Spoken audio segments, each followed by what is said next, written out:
Olá, meu nome é Hélio Simão, eu sou alergo-imunologista pediátrico, presidente do Comitê de Alergia e Imunologia da Sociedade de Pediatria do Rio Grande do Sul e professor da Faculdade de Medicina da Univates. Hoje nós vamos falar sobre atualização na asma, iniciando pela magnitude da asma no Brasil.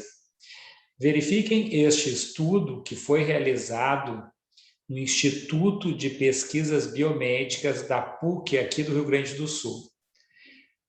Foi constatado 2.047 mortes por asma no ano de 2013, com 1.200.000 hospitalizações, sendo a terceira causa de hospitalização no país.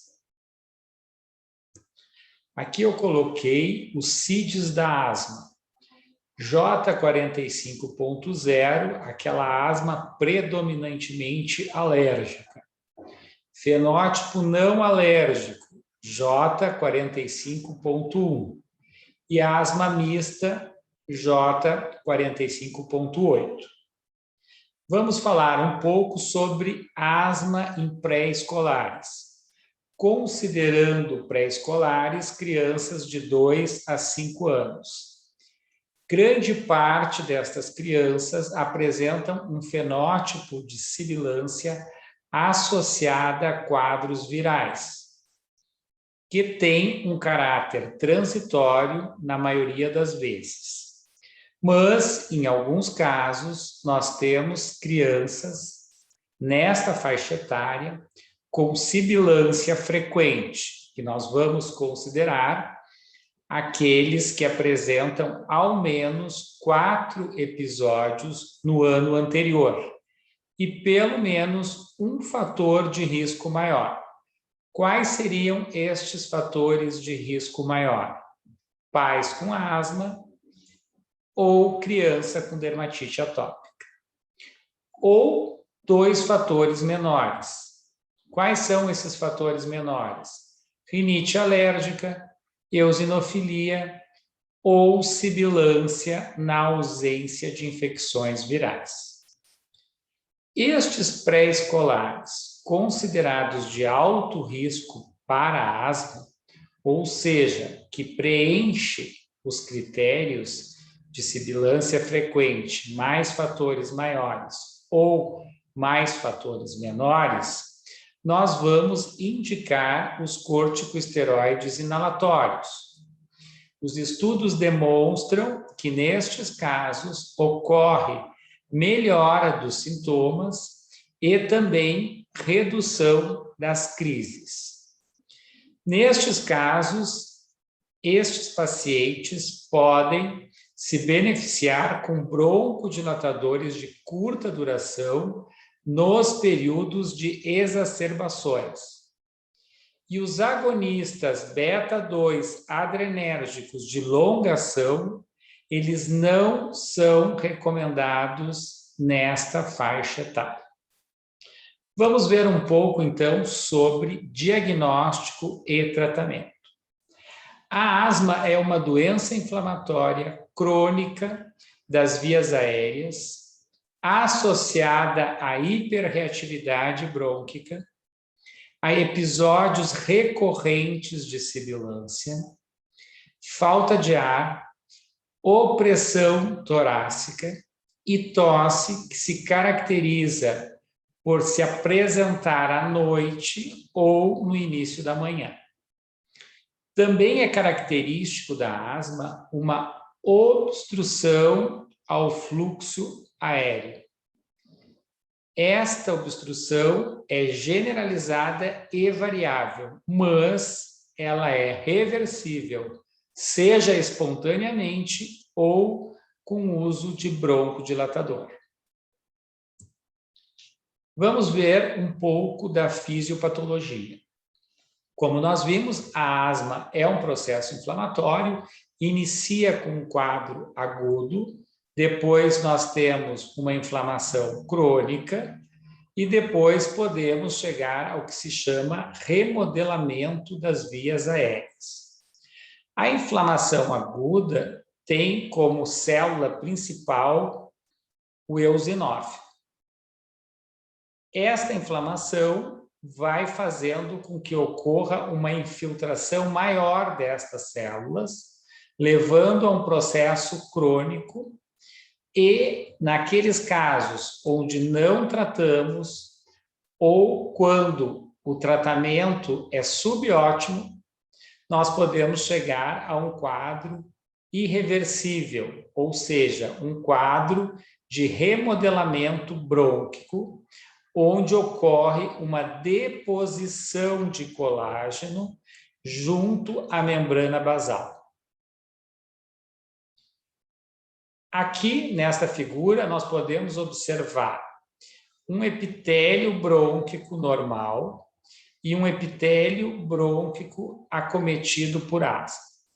Observem que no quadro normal, nós temos um epitélio pseudo-estratificado, cilíndrico ciliado, que tem uma função normal. Já num paciente com asma, nós vamos observar uma grande destruição deste epitélio, perdendo esta função de toelete brônquico, de limpeza brônquica. Estes pacientes apresentam quadros de hipersecreção brônquica e quadros de piora da asma.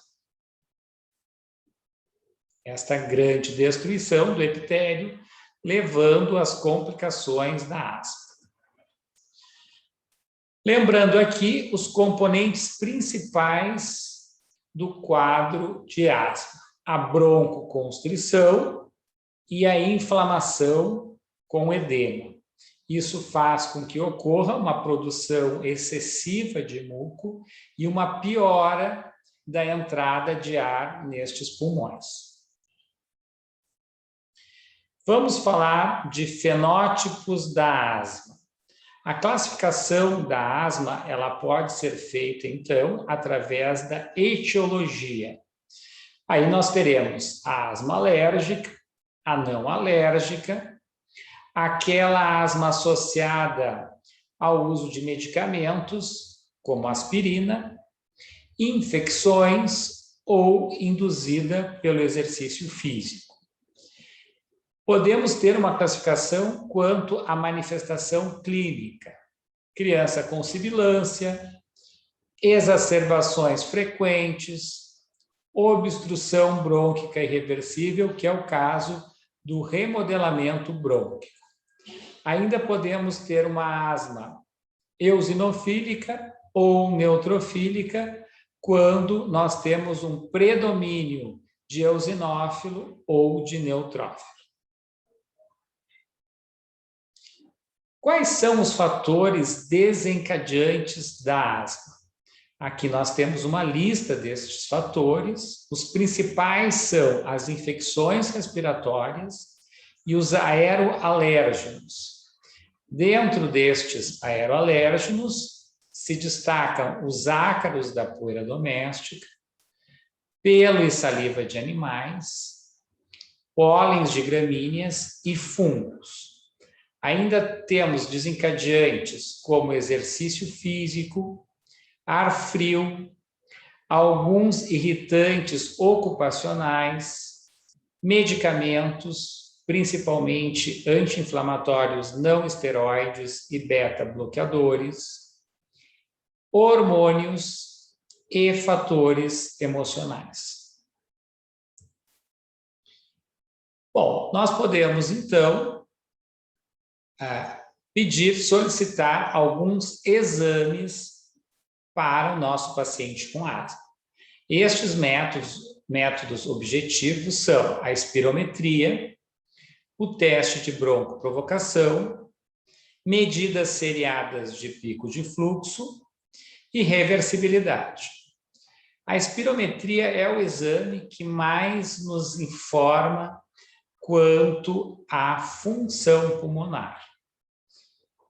O teste de broncoprovocação, nós vamos ver se esse paciente apresenta ou não hiperreatividade brônquica.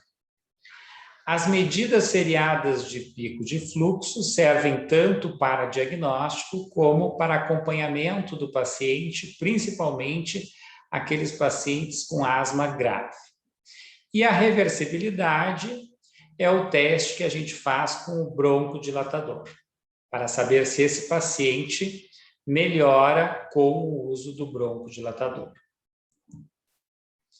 Espirometria. Então, são medidas de fluxos e volumes, tanto para o diagnóstico como acompanhamento da asma.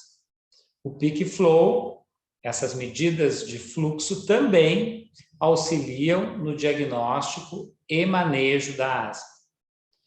A espirometria normal pode ocorrer naquela asma intermitente ou persistente, leve e moderada que está controlada naquele momento. Nós devemos comparar aqueles parâmetros pré e pós uso do broncodilatador de curta duração. É importante nós lembrarmos que alguns pacientes, eles se adaptam aos sintomas. Muitas vezes, na história clínica, não referem, mas eles apresentam perda de função pulmonar. A importância da espirometria para todos os pacientes é porque alguns destes pacientes vão se adaptando aos sintomas. Naqueles que têm asma de difícil controle, nós vamos solicitar a espirometria a cada 6 meses. Bom, e podemos também fazer uma avaliação em relação à alergia. Nós temos, então, testes em vivo, que são aqueles testes cutâneos, chamados também de testes de hipersensibilidade imediata ou prick test, que são os testes que se coloca o extrato na pele e faz uma leitura em 15 minutos.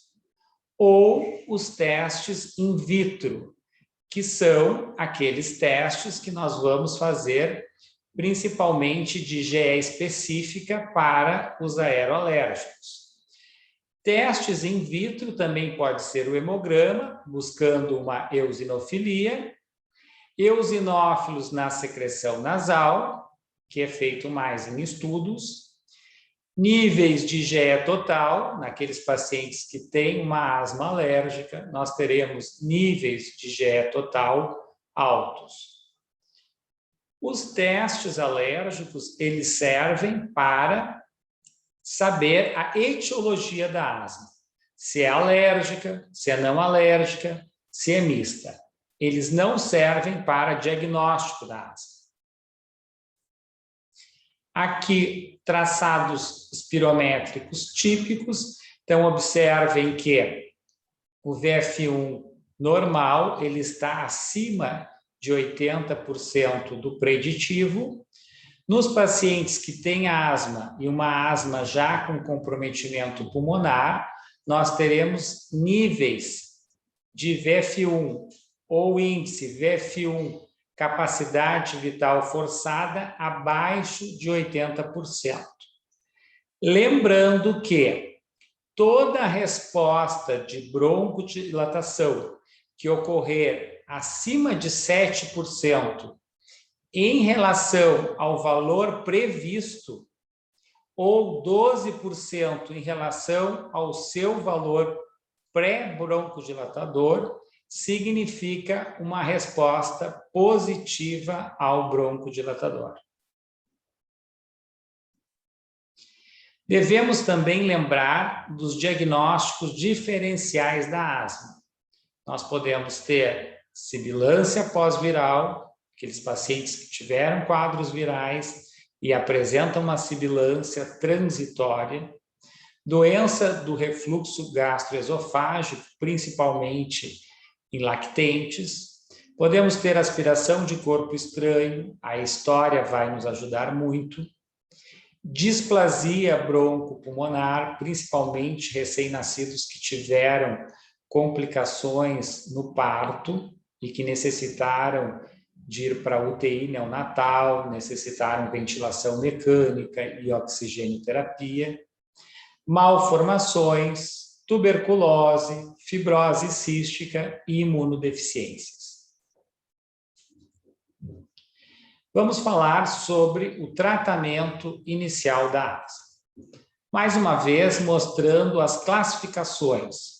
Nós podemos ter classificações quanto à idade, quanto aos fenótipos, quanto à gravidade da asma, em relação ao controle. Atualmente se fala mais em classificação em relação ao controle da asma. Se a asma está controlada, parcialmente controlada ou não controlada. É interessante nós vermos que, dependendo da faixa etária, nós teremos um perfil de vírus que acometem estes pacientes. Vejam, então, que abaixo de 2 anos, nós temos muitos pacientes com rinovírus e com outros vírus de enteroviroses. Crianças de 6 a 17 anos, incluindo os adolescentes, aumenta muito os rinovírus, mas nós já temos também um percentual de pacientes com micoplasma pneumonia. E adultos temos rinovírus e já um grande número de pacientes com o vírus da influenza. Aqui a avaliação do controle da asma, nós vamos avaliar se existem sintomas diários por mais de poucos minutos, mais do que uma vez por semana, se existe uma limitação da atividade pela asma, se existe necessidade de medicação de alívio mais que uma vez por semana, e se o paciente tem algum despertar noturno ou tosse noturna pela asma. Se ele não tiver nenhum destes parâmetros, nós vamos classificar como bem controlado. Se tiver 1 ou 2, nós vamos classificar como parcialmente controlado. E não controlada quando tiver 3 ou 4 destes parâmetros.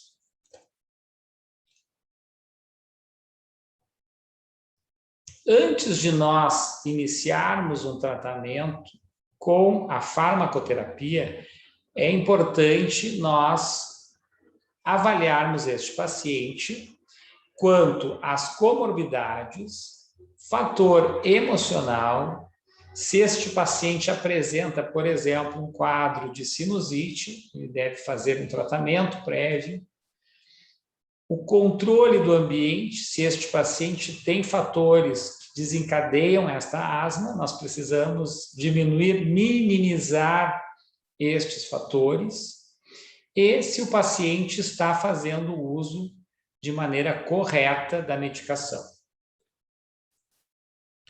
Vamos falar um pouco, então, do GINA e o que ele preconiza. Desde 2007, o GINA busca reduzir o risco de crises de asma e morte, reduzir as crises em todos os níveis de gravidade, seja leve, seja moderado, seja grave, evitar o uso isolado do salbutamol como estabelecimento de confiança, aquele paciente que utiliza muito broncodilatador de curta e não faz o tratamento preventivo. E procurar uma aderência ao tratamento, lembrando do risco da monoterapia com o beta-2 de curta. Isso é importante, porque depois nós vamos ver esta associação do uso abusivo do beta-2 de curta e as hospitalizações e mortes. Utilização de salbutamol isolado e frequente, associado a mais sintomas de asma. Por quê? Porque não se trata o processo inflamatório. Menor função pulmonar, maior hiperreatividade brônquica e um maior número de crises. Risco de hospitalização e visitas à emergência com o uso do salbutamol. É um parâmetro importante nós analisarmos que cada frasco de aerosol de salbutamol aumenta o risco de crises em adultos de 8% a 14% e em crianças de 14% a 18%. A utilização de mais de 3 frascos de salbutamol ao ano, ou seja, em torno de 1,7 jatos dia, está associado a alto risco de idas à emergência. Asma leve. Eu coloquei, então, entre parênteses, porque ela é leve somente na aparência. Por quê? Porque ela é responsável por 30% a 37% da asma aguda em adultos, 16% dos pacientes que têm asma quase fatal, 15% a 20% dos adultos que morrem por asma. Estes pacientes tiveram sintomas menos de 3 vezes por semana nos últimos 3 meses. Ou seja, a asma leve também deve ser tratada. Outro dado importante, os fatores associados à morte por asma. Primeiro, tratamento inadequado com corticosteroides, doses baixas ou um tempo muito curto. Utilização exagerada, mais uma vez, do beta-2 agonista, do broncodilatador de curta duração, salbutamol, principalmente. E o inadequado acompanhamento destes pacientes. É muito importante a aderência ao tratamento e o acompanhamento para saber se teremos que aumentar a medicação ou diminuir ou manter a medicação naquela dose. Vamos ver um pouco, então, as indicações das medicações pelo GINA. Vamos começar com crianças menores ou iguais a 5 anos. Vejam, então, controlador de preferência. Na etapa 1, nós deixamos somente o medicamento de alívio, beta-2 agonista de curta ação. Na etapa 2, nós vamos utilizar corticosteroide de baixa dose. Depois vamos ver as tabelas. Na etapa 3, nós podemos dobrar a dose de corticosteroide, ou seja, desta dose baixa, nós podemos colocar ela ao dobro. E na etapa 4, nós vamos continuar com estes controladores, ou seja, o corticosteroide com dose dobrada, e encaminhar para uma avaliação com o especialista. Este é o tratamento controlador de preferência. Na situação de sibilância viral pouco frequente e nenhum ou poucos sintomas, nós não vamos utilizar nenhum medicamento. Quando o paciente apresenta aqueles critérios que nós vimos anteriormente, os critérios de sibilância frequente com critérios maiores e ou menores, nós vamos então instituir etapa 2, etapa 3 e etapa 4. Na situação de crianças com 6 a 11 anos, o que mudou no GINA de 2020?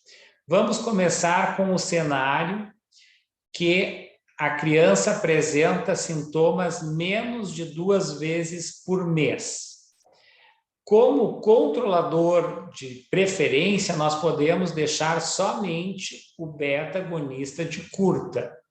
Mas já aparece aqui uma nova opção de tratamento nesta etapa, que seria uma baixa dose de corticosteroide inalado, sempre que nós utilizarmos o beta-2 de curta, ou uma baixa dose diária de corticosteroide. Então, vejam só que no GINA de 2020, para crianças de 6 a 11 anos, eu já posso utilizar, junto com o beta-2 agonista de curta, o corticosteroide, de forma inalatória, ou utilizar uma baixa dose de corticosteroide inalado, já nesses pacientes que têm sintomas menos de 2 vezes por mês. Na situação de crianças ainda entre 6 e 11 anos, se os sintomas forem 2 vezes por mês ou mais, mas não de forma diária, nós podemos, então, fazer a etapa 2, controlador de preferência, baixa dose diária de corticosteroide. Vamos, então, para a situação que nós temos sintomas na maioria dos dias, ou acordar por causa da asma 1 vez por semana ou mais. Nesta etapa, então, nós podemos já associar ao corticosteroide em baixa dose o broncodilatador de longa, o LABA, ou iniciar com uma dose de corticoide inalatório média. Outro cenário, sintomas na maioria dos dias ou acordar por asma 1 vez por semana ou mais e baixa função pulmonar. Sempre que nós tivermos baixa função pulmonar, nós já entramos na etapa 4. Ou seja, média dose de corticoide inalatório, mais o broncodilatador de longa e já pedir uma avaliação para o especialista. Se com todo este tratamento não for possível, nós podemos passar para a etapa 5, que é uma avaliação mais aprofundada quanto ao fenótipo da asma. Podemos fazer ciclos de corticosteroide oral e indicar imunobiológicos, de acordo com o fenótipo do nosso paciente. Vamos ver, então, adultos e adolescentes acima de 12 anos. Quais foram as mudanças? Se nós tivermos paciente com sintomas menos de 2 vezes por mês, nós já podemos iniciar nesta etapa, que é a etapa 1, com corticosteroide inalatório mais o beta-2 de longa, se for necessário. Ou iniciar com uma baixa dose de corticosteroide inalado, sempre que nós utilizarmos o broncodilatador de curta. E vejam que aqui já entra no alívio de preferência, baixa dose do corticosteroide inalatório, mais o formoterol, se necessário. Esta é a grande mudança no GINA. Já para aqueles pacientes com sintomas menos de 2 vezes por mês, nós podemos utilizar o corticosteroide inalatório mais o formoterol, que é o beta-2 de longa, se necessário. E utilizar baixa dose de corticosteroide inalatório sempre que nós necessitarmos utilizar o beta-2 de curta. Bom, se nós tivermos um paciente com sintomas 2 vezes ao mês ou mais, mas menos que diário. Bom, este paciente nós já podemos iniciar com uma baixa dose diária de corticosteroide inalatório ou corticosteroide inalatório mais formoterol, que é o beta-2 de longa, se necessário. Vamos para a etapa 3. Sintomas na maioria dos dias ou acordar por asma 1 vez por semana ou mais. Nesta situação, nós vamos utilizar uma baixa dose de corticoide inalatório mais o beta-2 de longa duração, no caso o formoterol, que é o LABA. Na situação 4, nós temos a mesma situação clínica da etapa 3, mas nós já temos baixa função pulmonar. Como eu falei para vocês, sempre que nós tivermos uma alteração na função pulmonar, nós já partimos para a etapa 4. Média dose de corticosteroide mais o beta-2 de longa. E na etapa 5, nós vamos utilizar alta dose do corticosteroide, mais o LABA, mais o beta-2 de longa, enviar para investigação ao especialista e podemos aqui utilizar também ciclos de corticosteroide oral. Alívio de preferência, como nós vimos, baixa dose de corticosteroide, mais o formoterol, que é o beta-2 de longa, se necessário.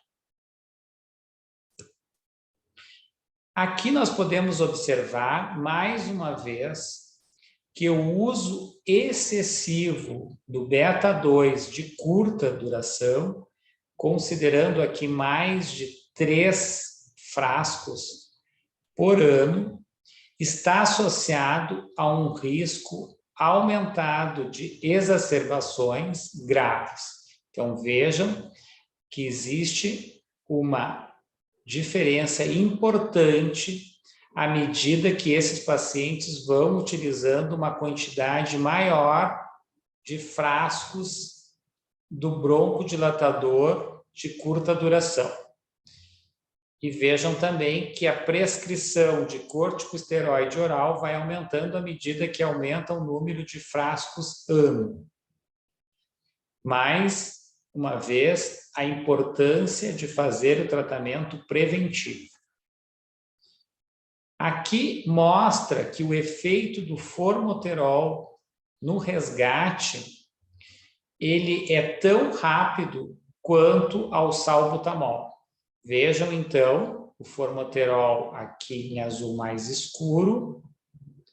Em relação ao salbutamol, vejam que o início da broncodilatação é muito próximo e o início do alívio dos sintomas também.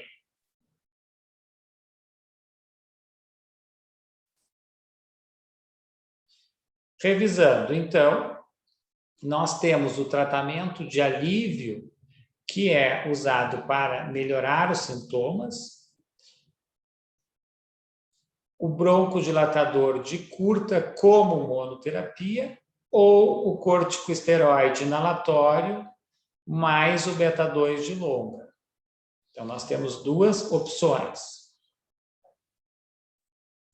Tratamento de manutenção, nós podemos utilizar o corticosteroide inalatório, que controla a inflamação subjacente, e naqueles casos mais graves, nós vamos associar o beta-2 de longa. E lembrando, então, que o formoterol, ele funciona tão rapidamente quanto o salbutamol. Então, o beta-2 de longa, ele tem um início de ação tão rápido quanto o beta-2 de curta. A budesonida, ela demonstra uma atividade anti-inflamatória 6 horas após uma única dose. E outro marcador importante é o óxido nítrico exalado. Este, então, é um marcador importante inflamatório. Quando nós utilizamos a associação do beta-2 com o corticosteroide, ocorre uma diminuição na produção deste marcador. Mostrando aqui também que a budesonida mais o formoterol turbo-Haler, como resgate anti-inflamatório, vai levar a uma diminuição das crises de asma, tanto leve quanto moderada e grave, comparado com o broncodilatador de curta, se necessário. Nós devemos avaliar bem a técnica inalatória e escolher o inalador, o dispositivo mais adequado para cada criança. Nos lactentes, nós utilizamos os espaçadores com máscara e valvulados, que otimizam e racionalizam o uso do medicamento. Aqui são as doses que nós vimos anteriormente. Para aquelas crianças abaixo de 5 anos, nós vamos considerar dose baixa. Beclometasona 100, budesonida 200, budesonida em solução para nebulização 500, fluticasona 100, ciclazonida 160. Vejam que, para criança abaixo de 5 anos, nós utilizamos as doses baixas e, no máximo, dobramos estas doses. Doses diárias de corticosteroide para crianças entre 6 e 11 anos. Temos doses baixas, médias e altas, verificando que a beclometasona acima de 400 já é considerada alta, a budesonida, solução para nebulização acima de 1000 é considerada alta, a budesonida acima de 500 e a fluticasona também acima de 500. E para crianças acima de 12 anos e adultos, nós vamos considerar a beclometasona acima de 400 como alta, a budesonida, solução para nebulização acima de 1000, a budesonida acima de 800, aqui muda em relação à faixa etária anterior, e a fluticasona acima de 500. Quais são os efeitos adversos dos corticosteroides? Primeiro, candidíase oral. É muito comum, nós precisamos pedir para que o paciente faça uma higiene oral adequada e que utilize o espaçador. Pode levar a rouquidão, geralmente a gente revisa a dose, diminui um pouco a dose, isso melhora. Tosse, usando a aerocâmara ou espaçador, isso melhora muito. Podemos ter o efeito freon, também utilizando o espaçador melhora, e pode ocorrer irritação na garganta. Todas são condições que se pode melhorar com o uso da aerocâmara e higiene oral após a utilização.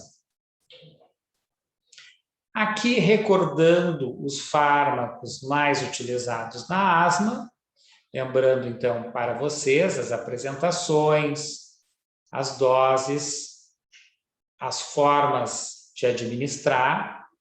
Beclometasona, nós temos em cápsula inalante ou pó inalante. nas doses de 200 e 400 microgramas, aerossol ou spray de 50 e 250 microgramas. Budesonida, temos cápsula inalante de 200 microgramas e 400, pó inalante ou aerossol bucal de 200 microgramas. O fenoterol de 100, o formoterol cápsula ou pó inalante de 12 microgramas, geralmente não se utiliza de forma isolada o formoterol. Formoterol mais budesonida, cápsula ou pó inalante, de 12 e 400 microgramas ou 6 e 200 microgramas. Salbutamol de 100 microgramas ou solução inalante de 5 miligramas por ml. O salmeterol, nós temos em aerossol bucal ou pó inalante de 50 microgramas, prednisona de 5 miligramas e 20 e prednisolona 1 miligrama por ml e de 3 miligramas por ml. É importante nós fornecermos um treinamento para o nosso paciente. Vamos escolher o dispositivo mais apropriado, vamos fazer um checklist na técnica inalatória, passo a passo, corrigir. Muitas vezes o paciente necessita vir a 2, 3 consultas para dominar a técnica. E depois nós vamos pedir para este paciente sempre trazer o inalador ou espaçador ou aerossol nas consultas para que a gente possa ir aprimorando esta técnica inalatória. Sempre é importante nós lembrarmos que nas crianças abaixo de 5 anos, nós não vamos utilizar os inaladores de pó. Quais são os inaladores de pó? Nós temos 3 tipos principais, que é o turbo-Haler, as cápsulas e o disco. Cada um deles tem uma técnica adequada. Lembrando que, para que seja acionado o mecanismo destes inaladores de pó seco, nós precisamos um fluxo expiratório e inspiratório adequado. Desta forma, para que seja acionado o mecanismo, se nós não tivermos um fluxo inspiratório suficiente para que ocorra a liberação do medicamento, nós não vamos administrar na quantidade correta. Podemos utilizar para estas crianças os aerossóis com espaçadores. Grande parte destas crianças vão necessitar da máscara e alguns maiores, entre 3 e 4 anos, podem já fazer com o bocal. Quais são as recomendações dos LABAs? Então, broncodilatadores de longa duração, formoterol e salmeterol. Eles devem ser utilizados em adição aos corticosteroides, principalmente na asma parcialmente ou não controlada. Ou seja, aqueles pacientes que têm quadros mais persistentes e graves, que somente o corticosteroide inalatório não está controlando. A eficácia não está documentada em crianças, principalmente abaixo dos 5 anos. Nós só vamos utilizar em crianças maiores que 5 anos, ou seja, de 6 anos ou mais. Por segurança, o uso, quando indicado, deve ser restrito à terapia aditiva aos corticosteroides. Esta combinação LABA, beta-2 de longa, mais corticosteroide, está liberada para o uso em crianças acima de 5 anos. Então, crianças com 6 anos. Os efeitos do LABA combinados com corticosteroide inalatório não foram estudados em crianças abaixo de 4 anos.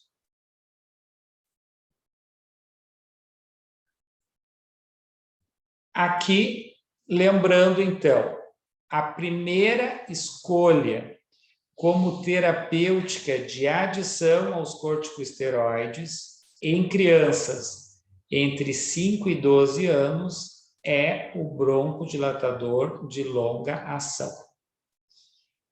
E também nos adultos.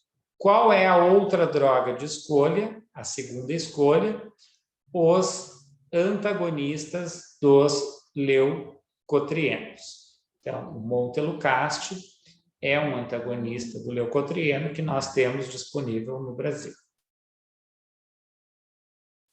Aqueles pacientes que vêm utilizando corticosteroide inalatório e não controlam a sua asma, podem adicionar um beta-2 de longa ou, segunda opção, o antagonista de leucotrieno.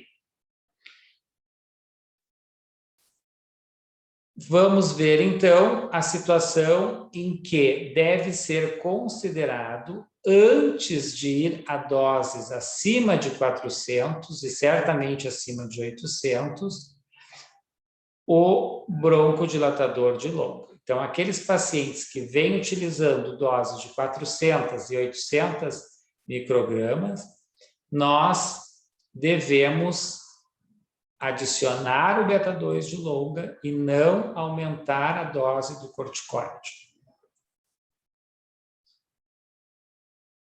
Uma dúvida importante é em relação ao uso do corticosteroide por tempo prolongado, levando a uma desaceleração do crescimento.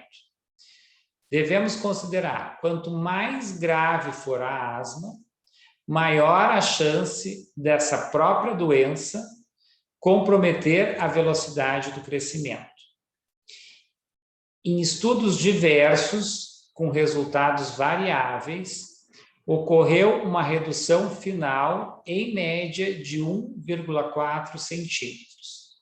Ou seja, a recomendação é que sempre se utilize a menor dose possível para o controle. Mas se vê que mesmo as crianças que utilizam corticosteroides por tempos prolongados, elas têm uma repercussão mínima na altura final. Vamos falar um pouco sobre os imunobiológicos, que são aqueles medicamentos de última geração para o tratamento da asma. Omalizumab. Então, o omalizumab é um anticorpo monoclonal anti-IgE. Ele é indicado para crianças acima de 6 anos que têm uma asma alérgica persistente, ou seja, não responde aos corticosteroides associados aos beta-2 de longa, e ocorre, então, naqueles pacientes que nós precisamos um controle maior da doença. Leva a uma melhora nos sintomas, leva a uma melhora da gravidade da asma, diminuindo crises, idas a emergências e internações. O mepolizumab é um anticorpo monoclonal anti-interleucina 5. A interleucina 5 é característica da asma alérgica. Ela faz com que ocorra uma atração das células inflamatórias, principalmente eosinófilos, para o processo de inflamação. Isso leva a um quadro mais persistente e grave. É indicado para crianças acima de 6 anos, com asma eosinofílica grave, eosinófilos acima de 150, e se utiliza em crianças 40 miligramas subcutâneo a cada 4 semanas, e em adultos 100 miligramas subcutâneo a cada 4 semanas. Estes imunobiológicos são indicados de acordo com o fenótipo da asma. Se nós tivermos, como a gente viu anteriormente, uma IgE muito alta, nós podemos utilizar o omalizumab anti-IgE. Se nós tivermos aqui um paciente que tem uma asma eosinofílica, com contagem de eosinófilos acima de 150, quadro persistente, que não responde aos medicamentos, nós podemos também indicar o mepolizumab. E o dupilumab é indicado para crianças acima de 12 anos, com asma grave, inflamação tipo 2, ele faz um bloqueio principalmente de interleucina 4 e 13, e nós vamos indicar naqueles pacientes que têm um aumento de eosinófilos, de IgE e óxido nítrico. Vai levar a uma melhora do controle da asma e do processo de atopia, melhora da clínica, da função pulmonar e dos biomarcadores. E finalizando, lembrar que o manejo da asma ele deve ser visto de uma forma integrada. Nós devemos ver a revisão de cada paciente de forma individualizada. Nós devemos ir manejando este paciente de acordo com a resposta, escolher a medicação que se adapte melhor àquele fenótipo e lembrar que não é só o tratamento farmacológico, nós precisamos muitas vezes abordar os aspectos sociais, emocionais e de controle do ambiente, sempre buscando individualizar e integrar este tratamento.